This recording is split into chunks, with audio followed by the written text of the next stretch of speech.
Hi ಎಲ್ರಿಗೂ ನಮಸ್ಕಾರ. ನೀವು ನೋಡ್ತಾ ಇದ್ದೀರಾ Satish Kannada tack YouTube channel. ಇವತ್ತಿನ ಒಂದು ವಿಡಿಯೋದಲ್ಲಿ ನಾವೊಂದು 4 ಬೆಸ್ಟ್ ಬ್ಲೂಟೂತ್ ಸ್ಪೀಕರ್ನ ಬಗ್ಗೆ ತಿಳ್ಕೊಳ್ಳೋಣ. ಹೌದು, ನೀವೇನಾದರೂ ಒಂದು ಕಮ್ಮಿ ಬೆಲೆಯಲ್ಲಿ ಒಂದು ಒಳ್ಳೆ ಬ್ಲೂಟೂತ್ ಸ್ಪೀಕರ್ನ ಹುಡುಕ್ತಾ ಇದ್ದೀರಾ ಅಂದರೆ ಈ ಒಂದು ವಿಡಿಯೋ ನಿಮಗೋಸ್ಕರ. ಹಾಗಾದರೆ ಬನ್ನಿ ಯಾವುದೋ ಒಂದು ಸ್ಪೀಕರ್ನ ಬಗ್ಗೆ ತಿಳ್ಕೊಳ್ಳೋಣ. ಅದಕ್ಕಿಂತ ಮುಂಚೆ ನಮ್ಮ ಚಾನಲ್ಗೆ ಸಬ್ಸ್ಕ್ರೈಬ್ ಮಾಡ್ಕೊಂಡಿಲ್ಲ ಅಂದರೆ ಈ ಕೂಡಲೇ ಸಬ್ಸ್ಕ್ರೈಬ್ ಮಾಡ್ಕೊಳ್ಳಿ ಹಾಗೂ ಬೆಲ್ ಐಕಾನ್ ಕೂಡ ಕ್ಲಿಕ್ ಮಾಡ್ಕೊಳ್ಳಿ ಅಂತ ಹೇಳ್ತಾ ಬನ್ನಿ ವಿಡಿಯೋ ಶುರು ಮಾಡೋಣ. ಚೆನ್ನಾಗಿ ನೋಡೋದಾದರೆ MI ಪೋರ್ಟೇಬಲ್ ಬ್ಲೂಟೂತ್ ಸ್ಪೀಕರ್. ಈ ಒಂದು ಸ್ಪೀಕರ್ ನಿಮಗೆ 16 ವ್ಯಾಟ್ ಪವರ್ ಔಟ್ಪುಟ್ ನೀಡ್ತಾ ಇದೆ.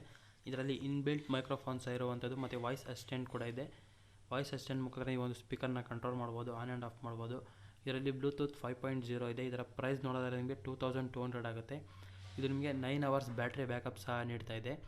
ಮತ್ತು ಇದರಲ್ಲಿ ನಿಮಗೆ ಟೈಪ್ ಸಿ ಚಾರ್ಜಿಂಗ್ ಪೋರ್ಟ್ ಇರುತ್ತೆ ಮತ್ತು ಇದು TWS ಮೋಡ್ ಕೂಡ ಇದರಲ್ಲಿ ಇರುವಂಥದ್ದು. ನೆಕ್ಸ್ಟು ನೋಡೋದಾದರೆ ಬೋಟ್ ಸ್ಟೋನ್ 1200. ಇದರ ಪ್ರೈಸ್ ಬಂದು ನಿಮಗೆ 2900 ಆಗುತ್ತೆ. 14 ವ್ಯಾಟ್ ಪವರ್ ಔಟ್ಪುಟ್ ಸಹ ನೀಡ್ತಾ ಇದೆ ಮತ್ತು ಇದರಲ್ಲಿ 9 ಅವರ್ಸ್ ಬ್ಯಾಟ್ರಿ ಬ್ಯಾಕಪ್ ಸಹ ಇದೆ.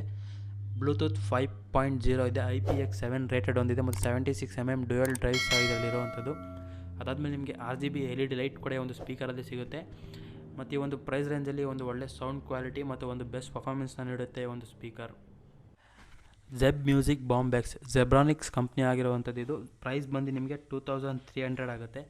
ಇದು 20 ಅವರ್ಸ್ ಬ್ಯಾಟ್ರಿ ಬ್ಯಾಕಪ್ ಸಹ ನೀಡುತ್ತೆ ಮತ್ತು IPX7 ರೇಟೆಡ್ ಹೊಂದಿದೆ. ಇದರಲ್ಲಿ ಸಹ ನಿಮಗೆ ಬ್ಲೂಟೂತ್ 5.0 ಇದೆ. ನಿಮಗೆ ಇದರಲ್ಲಿ ಡ್ಯುಯಲ್ ಡ್ರೈವ್ 40mm ಇದೆ. ಇದರಲ್ಲೂ ಸಹ ನಿಮಗೆ RGB ಲೈಟ್ ಸಿಗ್ತಾ ಇರುವಂಥದ್ದು. ಇದು ಕೂಡ ಒಂದು ಲೆವೆಲಿಗೆ ಒಂದು ಒಳ್ಳೆ ಸೌಂಡ್ ಕ್ವಾಲಿಟಿಯನ್ನು ನೀಡುತ್ತೆ ಅಂತಲೇ ಹೇಳ್ಬೋದು. ಅದಾದಮೇಲೆ ನಿಮಗೆ ನೆಕ್ಸ್ಟ್ ಬರುವಂಥದ್ದೇ ನಂಬರ್ 4 ಬೋಟ್ ಸ್ಟೋನ್ 1050. ಇದರ ಪ್ರೈಸ್ ಬಂದು ನಿಮಗೆ 2000 ಆಗುತ್ತೆ. ಇದರಲ್ಲೂ ಸಹ ನಿಮಗೆ 20 ವ್ಯಾಟ್ ಪವರ್ ಔಟ್ಪುಟ್ ಸಿಗ್ತಾ ಇದೆ ಮತ್ತು 8 ಅವರ್ಸ್ ಬ್ಯಾಟ್ರಿ ಬ್ಯಾಕಪ್ ಸಹ ನೀಡುತ್ತೆ. IPX7 ರೇಟೆಡ್ ಹೊಂದಿದೆ ಮತ್ತು ಬ್ಲೂಟೂತ್ 5.0 ಇದೆ. ಇದರಲ್ಲೂ ಸಹ ನಿಮಗೆ ಇನ್ಬಿಲ್ಟ್ ಪವರ್ ಬ್ಯಾಂಕ್ ಕೂಡ ನಿಮಗೆ ಇದರಲ್ಲಿ ಸಿಗುತ್ತೆ. ನೋಡಿದ್ರೆ ಇಷ್ಟು ಒಂದು ಸ್ಪೀಕರ್ನ ಬಗ್ಗೆ ಮಾಹಿತಿ ಆಗಿರುವಂಥದ್ದು. ಮತ್ತು ಈ ಒಂದು ವಿಡಿಯೋ ನಿಮಗೆ ಇಷ್ಟ ಆಗಿದೆ ಲೈಕ್ ಮಾಡಿ, ಶೇರ್ ಮಾಡಿ, ಸಬ್ಸ್ಕ್ರೈಬ್ ಮಾಡಿ ಅಂತ ಹೇಳ್ತಾ ಮತ್ತೆ ಸಿಗೋಣ ಮುಂದಿನ ವಿಡಿಯೋದಲ್ಲಿ.